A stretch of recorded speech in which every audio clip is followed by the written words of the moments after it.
Bon, maintenant, d'autres projets ils sont nombreux, ils sont en cours, ils sont au sein de la réflexion, d'autres sont déjà suffisamment mûris. Il reste que la mobilisation des ressources nécessaires à leur mise en œuvre. Nous sommes en train de rechercher des partenariats pour d'autres projets, y compris un projet fondamental qui est l'établissement, l'actualisation de la carte inventaire des sols de Côte d'Ivoire pour pouvoir déboucher sur la proposition de mise en valeur possible de ces sols à partir de leurs aptitudes avérées.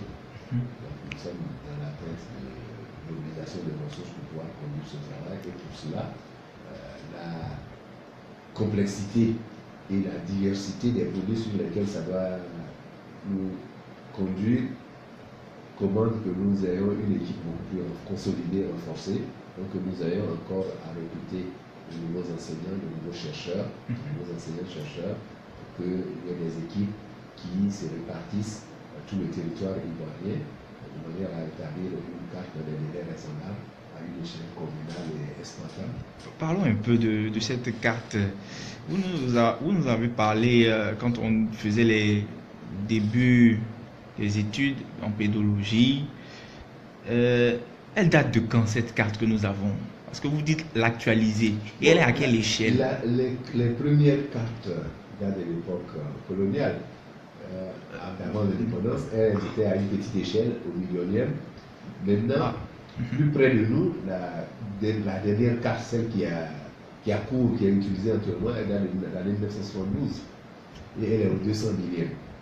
Alors, pour le développement agricole, il faut une carte à une échelle beaucoup plus grande, notamment le 5 millième, ou tout au plus, ou tout au moins le 10 millième, pour pouvoir couvrir le territoire et rendre exploitables les données pour l'usage des acteurs du développement agricole. C'est cela qui est un peu le projet sur lequel nous travaillons. Nous travaillons également à partir de cette échelle d'observation à corriger certaines irrégularités qui s'étaient glissées dans les cartes à petite échelle ou à moyenne échelle dont nous disposons, là où par erreur des roches silicatées, certaines roches silicatées ont prêté à confusion. Les granites ont été confondus à des granodiorites ou à des quartzites. Or, le type de roche avec sa composition minéralogique va subir une altération et donner des produits, donc les sols qui vont différer.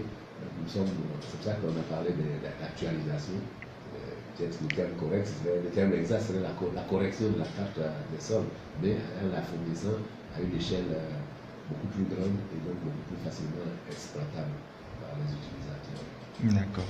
Merci beaucoup, professeur. C'est vraiment très, très intéressant, tous ces projets. Mais une question. Est-ce que vous avez les moyens de la réalisation? De combien d'équipes avez-vous besoin pour non seulement la carte? Est-ce que votre laboratoire est assez équipé? Non, le laboratoire ne dispose d'aucun équipement. Nous sommes obligés d'utiliser certaines relations personnelles pour pouvoir obtenir des résultats d'analyse de travaux en échantillons en laboratoire. Sinon, l'université elle-même ne dispose pas de laboratoire de sciences du sol équipé. Donc, aucun équipement. Nous pensons, s'il y a besoin de moyens, la première chose à l'équiper. Nous avons même acquis du matériel de récupération auprès d'un laboratoire français qui attend depuis plus de 5 ans pour être monté. Rien que pour être monté, toutes les installations, les aménagements sur place au sein de l'université soient faits pour que le laboratoire, cet équipement soit fonctionnel et permette de faire les premières analyses. Depuis 5 ans, ça a fait. Depuis. Et bon, ça va même se rouiller. Ouais, ça c'est clair. Et bon, juste pour signaler aussi, c'est vrai que vous en avez parlé hors antenne de ce projet-là.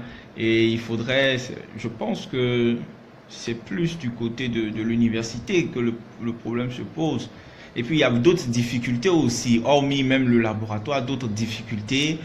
Même si c'est vrai, il y a du résultat qui est là, mais vous pouvez faire plus. Parlez-nous un peu de vos difficultés les obstacles à vos réalisations de projet? Bon, le premier obstacle, c'est, je crois, la difficulté de perception que les Ivoiriens ont de la chose des sciences du sol.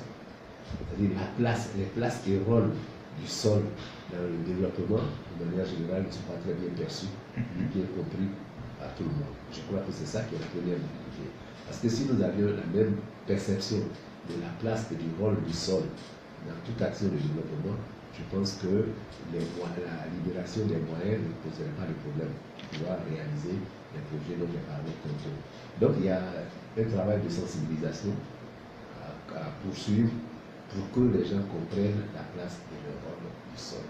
Je dis, dans certains pays, la valeur du terrain n'est établie qu'à partir des données de pédologie, d'études pédologiques.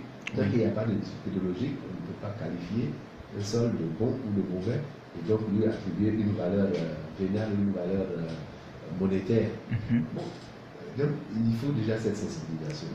Deuxièmement, cette sensibilisation s'accompagne de ce que toute la production agricole ne se fait qu'à partir du support qu'est le sol. Et c'est également le grenier, le buffet, le réservoir des nutriments dont les végétaux ont besoin.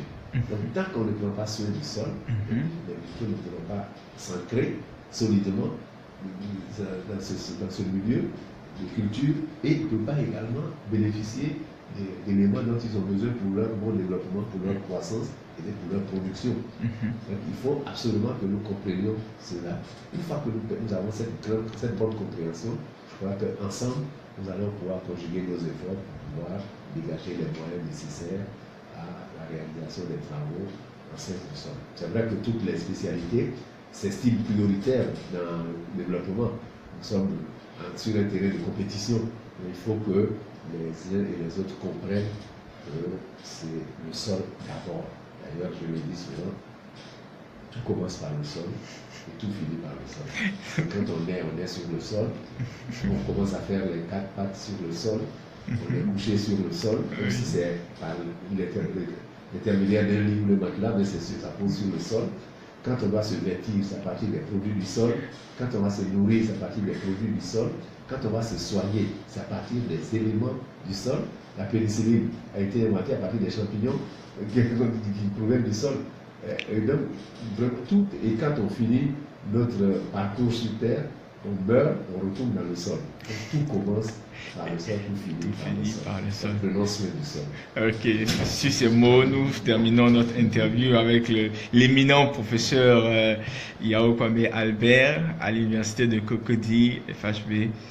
Merci professeur et bonne continuation. Merci beaucoup.